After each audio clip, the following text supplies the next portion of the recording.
आज मैं आपके साथ शेयर करने जा रही हूँ बेहद स्वादिष्ट, मुलायम और मुंह में घुल जाने वाली नारियल बर्फी की रेसिपी। इसे बनाने के लिए बहुत कम सामग्री चाहिए और यह त्योहारों से लेकर रोज की मीठी क्रेविंग तक के लिए एकदम परफेक्ट है।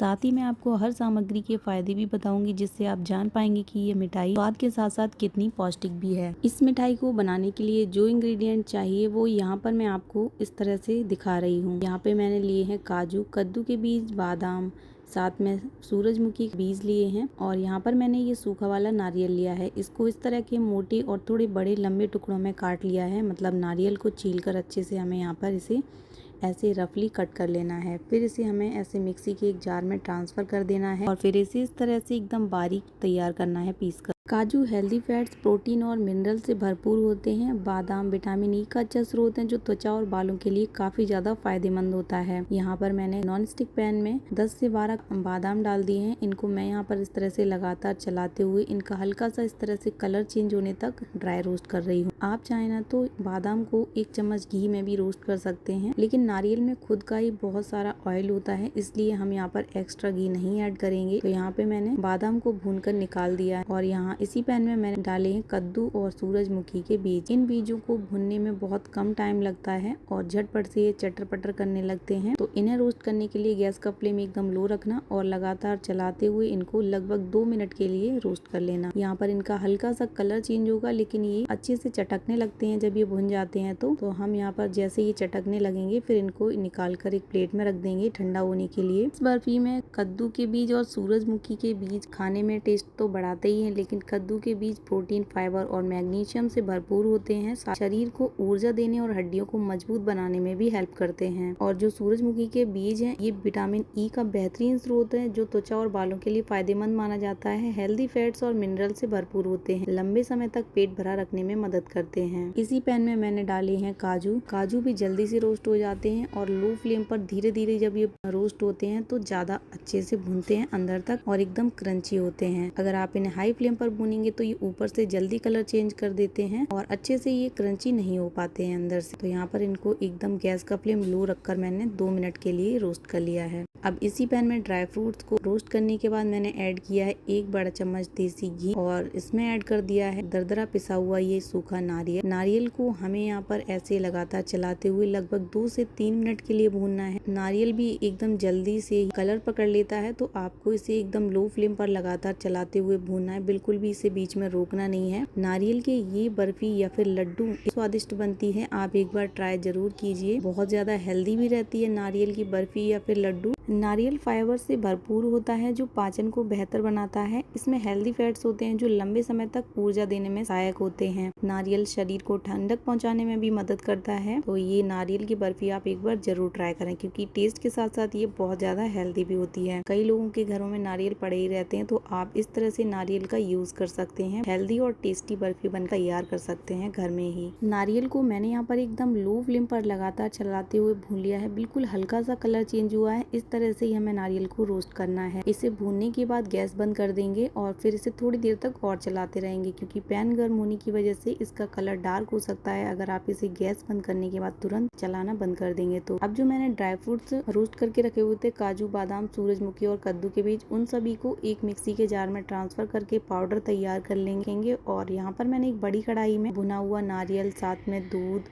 और 2 बड़े चम्मच मिल्क पाउडर, साथ में टेस्ट के अकॉर्डिंग चीनी ऐड करके अच्छी तरह से यहाँ पर सारी चीजों को मिक्स कर दिया। इस तरह से आप बिना मावे की बर्फी बनाएंगे ना, तो इसमें मावे का ही टेस्ट आएगा, लेकिन आपको मावा ऐड करने की जरूरत नहीं होगी। मिल्क पाउडर और हमने जो दूध ऐड किया है, उसी से ही इस बर्फी में मावे का टेस्ट आता है। सच में बहुत टेस्टी बर्फी इस तरह से बनकर तैयार होती है। दूध कैल्शियम और प्रोटीन का अच्छा स्रोत है, जो हड्डियों और मांसपेशियों को मजबूत बनाता है, तो आप इसमें दूध भी जरूर ऐड करें। जैसे ही आप इसमें चीनी ऐड करेंगे, धीरे धीरे चीनी गर्म होकर मेल्ट होने लगेगी और यहाँ पर ये जो मिश्रण आपको दिख रहा है, ये थोड़ा सा पतला सा दिखेगा। पूरी चीनी मेल्ट होने तक ये मिश्रण एकदम इस तरह से गीला गीला सा हो जाएगा। फिर आप जब इसे लगातार चलाते रहेंगे और जो चीनी है वो चाशनी के फॉर्म में आने लगेगी, तो इस तरह से आपको ये जो मिश्रण है वो थोड़ा सा गाढ़ा होता दिखाई देगा। जब इस तरह से ये थोड़ा सा थिक हो जाएगा, तब आप इसमें ऐड कर दें पिसे हुए काजू और बादाम, साथ में जो बीज भूनकर पीसे हुए थे उनका पाउडर और अच्छी तरह से यहाँ पर मिक्स कर दें। जैसे ही आप इस मिश्रण में ये पाउडर ऐड करेंगे ना, इस तरह से ये थोड़ा सा थिक और एकदम डो फॉर्म में आने लगेगा। लेकिन ये सभी ड्राई फ्रूट्स के पाउडर को ऐड करके अच्छे से मिक्स करने के बाद हमें यहाँ पर 3 से 4 मिनट तक इस मिश्रण को और मिक्स करते हुए लो टू मीडियम फ्लेम पर ऐसे भूनना है। इस तरह से बर्फी की शेल्फ लाइफ भी बढ़ जाती है। वैसे आप यहाँ पर अगर इस बर्फी को हेल्दी बनाना चाहते हैं और ज्यादा, तो आप इसमें चीनी की जगह गुड़ के पाउडर का इस्तेमाल करना। इसी स्टेज पर जब आप इसमें गुड़ ऐड करेंगे तो गुड़ भी मेल्ट होगा और धीरे धीरे गीला हो जाएगा मिश्रण। फिर इस तरह से ये पाउडर ऐड करने के बाद अच्छे से ये ऐसे डो फॉर्म में आने लगेगा। गुड़ ऐड करने से ना ये बर्फी और ज्यादा हेल्दी बनेगी। तो आप इसमें अपनी पसंद से गुड़ या चीनी दोनों में से कुछ भी ऐड कर सकते हैं। यहाँ पर ये देखिए डो फॉर्म में आने लगा है ये मिश्रण। लेकिन जब ये कढ़ाई को पूरी तरह से छोड़ने लगेगा तब हम इसे कढ़ाई में से निकाल कर एक बटर पेपर पर ट्रांसफर करेंगे।